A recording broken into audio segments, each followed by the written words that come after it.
பேரு முக்கியம். பேருக்காக தான் காலங்காலமா யுத்தங்கள் நடக்குது. நீ வாழ்ந்த வாழ்க்கை வெறும் கனவு. ஆனா ஒண்ணு மட்டும் காலம் தாண்டி நிக்கும் மகனே, அது பேரு. இப்படி ஒருத்தன் வாழ்ந்தாங்கிற பேரு. சாத்திரங்கள் சடங்குகள் எல்லாம் சாரமில்லா வாசகம் அல்ல, மாற்றுவது எளியது அல்ல. இந்த கூட்டத்தை எதிர்த்தோ பகச்சோ ஒன்னும் பண்ண முடியாது.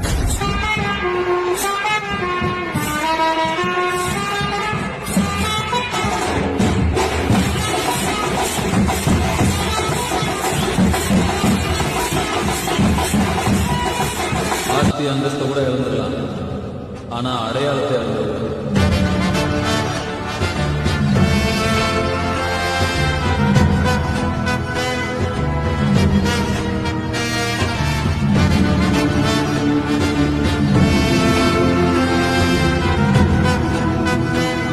என்ன விரதம் ஏற்றாய் நீ அம்மா, நெஞ்செல்லாம் இறைவியாய்